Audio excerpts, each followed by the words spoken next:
line redistribution and the avoiding of restriction of groundwater levels. And on the other side, the economic savings in indirect costs. But anyway, if we talk about pipe rehabilitation, we have three key factors which we have to consider always. Means I have to clean my pipe, because without cleaning I did not know what is a hosepipe condition. Second, I have to make a CCTV inspection. All based on this data, I can make an evaluation. And then I have to collect all data. And with this data management, I will be able to design and evaluate it for a substance maintenance concept, including, of course, rehabilitation. And sometimes we come also to the decision it is not possible to rehabilitate. I have to dig up and I have to lay new pipe.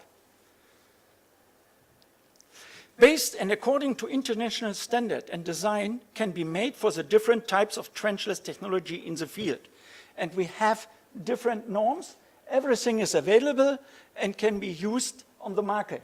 We have it for non-pressure drainage and sewerage network. We have it for drainage and sewer network under pressure, for water supply, and for gas. That is what we have to consider. And in our case, if we are using a Sartex liner, it is a Class A liner, fully structural, and can be used in fully deteriorated pipe condition. But I will repeat also from my colleague, my speaker before me, it is not necessary to make a design always for fully structural. You can do it also for partly structural. So, additional to the standards, in the planning phase, it needs to consider also the legal parts. The legal parts of responsibilities in the private and public area. And also we have three parts. We have the public part, we have the private part, we have the main pipe, the manhole, and the lateral tilt to the house. And all these parts has different norms, what we have to consider before we decided to use rehabilitation with CIPP. So, but coming to the solution.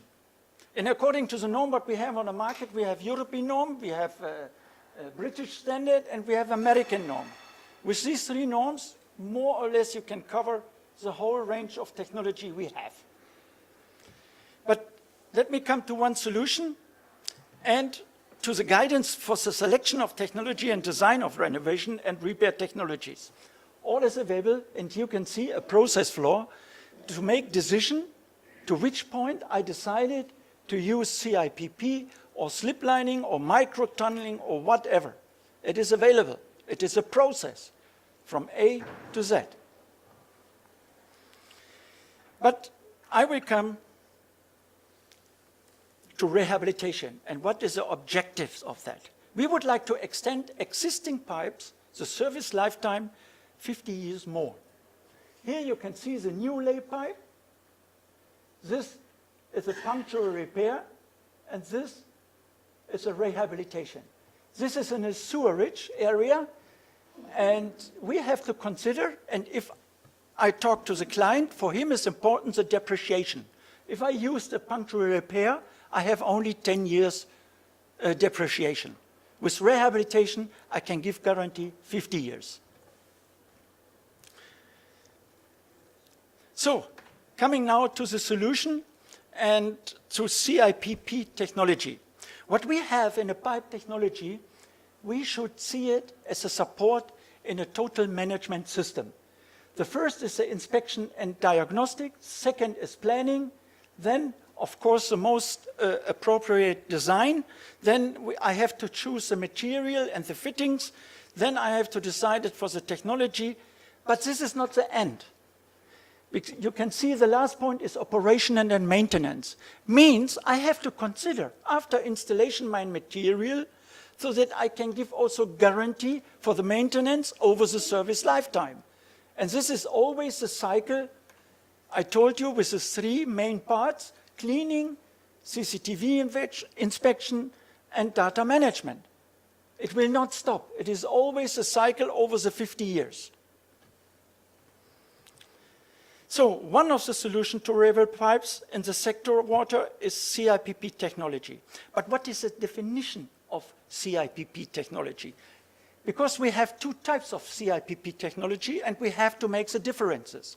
One is CIPP method based on flexible and layered liner, which is impregnated with resin. And we have two types of resin, or you can use three types of resin, of course. It is polyester resin, vinyl ester, or epoxy. It depends from the application. And here we called this system a pull-in system. And the pull-in system is a system which is different to the traditional system called inversion system. So for me, it's important that in this field that we are using also the right words, so that it should not lead to misunderstanding. So my next slide, you can see the liner is available from 150 up to 1,600 in the gravity pipes. And we developed this liner to pressure pipe, but we have to consider in pressure pipe that we have different requirements. In pressure pipes, we have operational pressure, we have pressure which comes from outside, and we have to consider the negative pressure. It can happen that you switch off the treatment plant, and then you get the vacuum effect. And this you have to consider in your design. And we consider 0.8 bar as a negative pressure. So, and before I start my presentation, I had also already with Mr. Chairman a discussion about the design and pressure table, and he is right, internationally, with CIPP UV cured, we have no standards. And we start 2 years ago with that, and we develop a standard, and we submit it to the European Association with a request to take it over. And they are now in the discussion, and it seems to us they will take it over because we have done a 10,000-hour test with a liner under pressure with a ring to find out the ring stiffness, and including the operational pressure, we make different bursting tests up to 100 bar. So, based on the long-term internal pressure test, 10,000 hour, it is a classification A liner according to DIN EN ISO 11295. And class 4, AWWA M28. And these two norms take all the internal and external load into consideration. And based on that, we calculated the wall thickness and what the liner can absorb on inner pressure. And here you can see the table. It is very easy if we have a diameter 200 and we have a wall thickness of 4.3 millimeter, we can absorb 40 bar. But additional to that, you have to consider the testing pressure. It is not only operational pressure, you have to consider 1.5 bar, 1.5 to the operational pressure for testing pressure. So this is a table, and considered also the safety factor 2. So this is another approval I told you already for gas. We received it last year. But anyway, for all technologies we have, the first and most important precondition for successful rehabilitation is, of course, make a cleaning, that you get a clean pipes that you can surface, you can see it, and that you can evaluate it. Here you can see a pressure pipe, it is high corroded, and sometimes you cannot clean it with high pressure, then you have to use mechanical equipment. But all is standard on a market available. It is there. Second point is, you make CCTV, you make an evaluation, and I would like to show you also some headaches we have every day. And in the sewerage, this is our main enemy, because in concrete pipes, they eat concrete. And for that reason, that we have some problems with the structure of the pipe, and the pipe collapsed after years, and nobody realized it comes from him. So here you can see infiltration, and here from the pressure pipe, outside corrosion, inside corrosion, a bursting pipe, roots. All this you have to consider before you decided which material and which technology are used.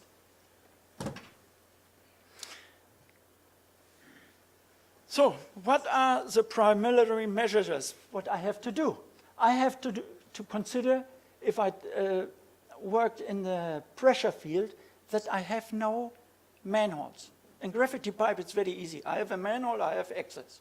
In pressure pipe, I have no access. I have valves, which I can change. If I have no valves in this section, I have to dig up and have to have an access pit.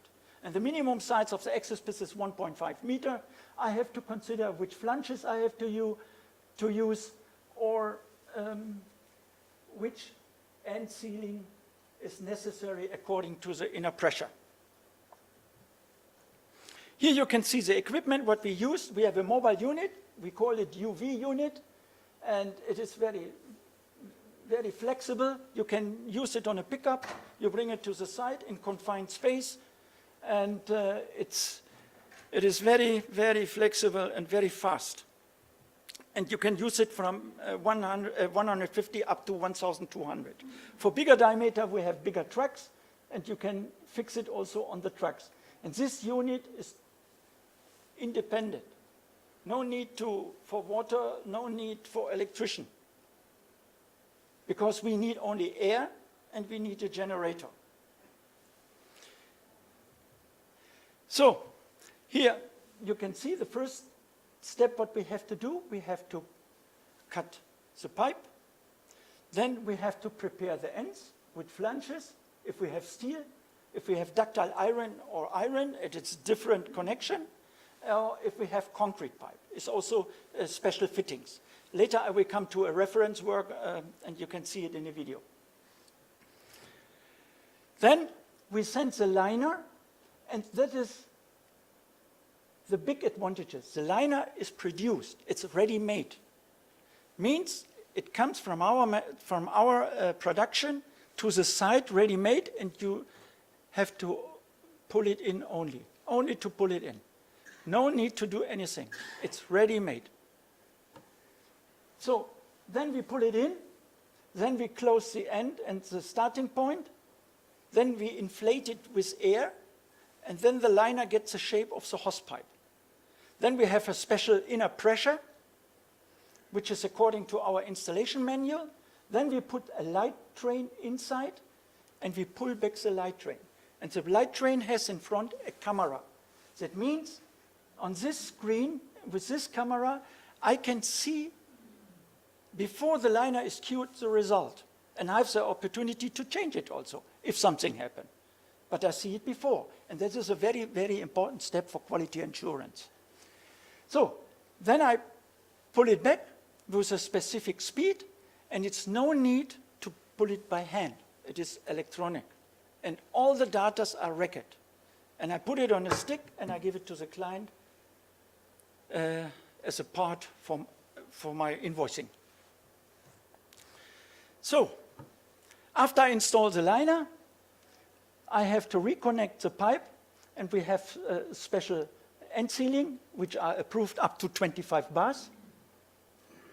Or I use this kind of flanges. So coming to the references, I give you some ideas how the system works. This was one project I done myself in China. It was a diameter 600 steel, and 10,000 people are connected on the water pipe. And they request me to do it, and they asked me to do it in 24 hours. I was a little bit scared for that, and I said, please give me time to think over, because they sent me only this drawing, and all was in Chinese. But anyway, we could handle it, and here you can see an example. It was an outside corrosion. They have exfiltration, and we found out after we cut the pipe that the pipe inside has high corrosion. So that means my liner at this time was already produced. So if I install the liner in this situation, I'm sure that I get wrinkles and I will reduce my mechanical properties in the static design. For that reason, we decided to clean the pipe again before we install the liner. And in this project, we already considered here, you can see the ventilation. And this part, this is an elbow 45 degrees down. And all was record, and we could see it on the screen. So let me come to another reference work that is in Germany. This is a 1,145 concrete pipe, and this shows very well the technology and the performance of the liner. The rehabilitation of the natural untreated water pipeline between the Coschütz Waterworks plant and the Kosmansdorf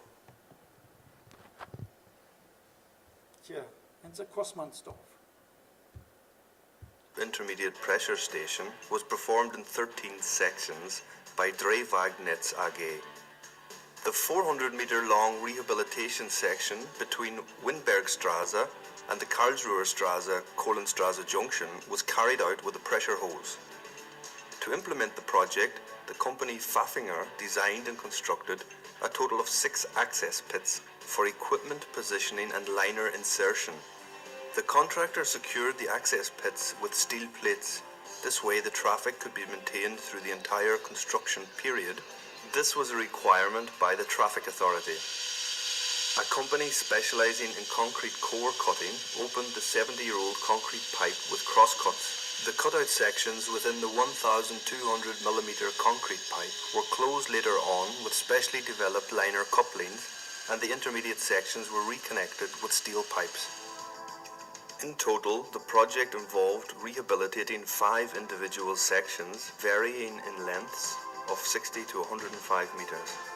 After the high-pressure cleaning and optical calibration of the host pipe, the high-performance pressure liner was set to be pulled in place. A cable winch pulled the liner into the host pipe. The host pipe only serves to guide and shape the liner, compensating the inflation forces. This type of high-performance liner is a structural self-supporting liner, being able to withstand